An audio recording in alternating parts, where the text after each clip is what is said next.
Madam ఇప్పుడు అలానే obesity గనక ఉన్నట్లయితే అంటే వాళ్ళు హ్మ్. ఉండాల్సిన వెయిట్ కంటే కూడా ఐయామ్ హ్మ్. టాకింగ్ అబౌట్ లేడీస్ హుహు. ఎక్కువ ఉంటే గనక హ్మ్. సో అప్పుడు కూడా ప్రెగ్నెన్సీకి ప్లాన్ చేయొచ్చా? లేదా ఆ వెయిట్ అన్నది రెడ్యూస్ అయిన తర్వాతే ప్రెగ్నెన్సీకి ప్లాన్ చేయాలంటారా? బేసికల్‌గా ఏంటంటే అండి, ఒబెసిటీ వల్ల మనకి మెయిన్‌గా వచ్చే ప్రాబ్లమ్స్ ఏంటంటే, ఎగ్ అనేది క్వాలిటీ రాకపోవచ్చనమాట. హ్మ్.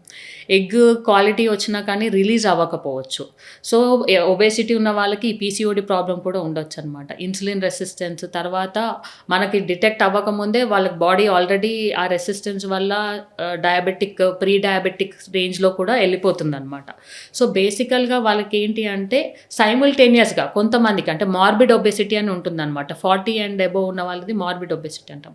సో, అట్లాంటి వాళ్ళకేంటి అంటే ఖచ్చితంగా వెయిట్ లాస్ అనేది ఇంపార్టెంట్ అండి. లేకపోతే వాళ్ళకి ఎగ్ కరెక్ట్‌గా అంటే క్వాలిటీ ఎగ్ వచ్చే అవకాశం చాలా తక్కువుంటుందనమాట.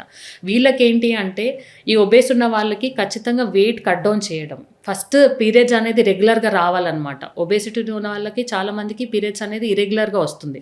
సో, పీరియడ్స్ రెగ్యులరైజ్ చేసుకోవడము 7-10% ఆఫ్ బాడీ వెయిట్ రెడ్యూస్ చేసుకోవడము. ఇవన్నీ చెప్తామనమాట.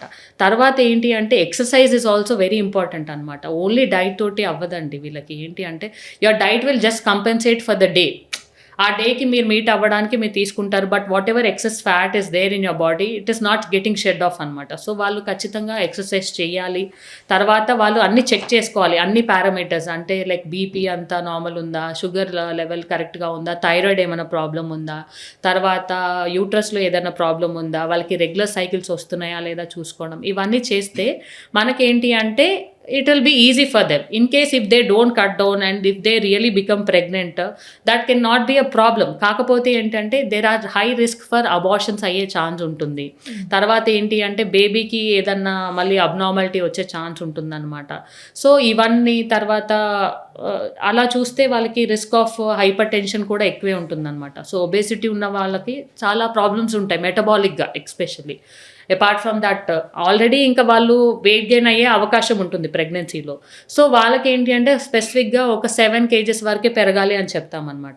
సో, 7 కేజెస్ వరకు పెరగాలి. అంతకంటే పెరిగితే మళ్ళీ మీకు ప్రాబ్లమ్ అయ్యే అవకాశం ఉంటుంది. ఒకవేళ ఇంకా ఒబేస్ ఉన్న వాళ్ళకేంటి అంటే డెలివరీ వరకు వచ్చేసరికి వాళ్ళకేంటి అంటే డెలివరీ అయిన తర్వాత నార్మల్ డెలివరీ అయ్యే అవకాశం కొంచెం తక్కువుంటుంది. తర్వాత సిజేరియన్ అయిన తర్వాత స్టిచెస్ మానడం కూడా కొంచెం ప్రాబ్లమ్ అవుతుందనమాట.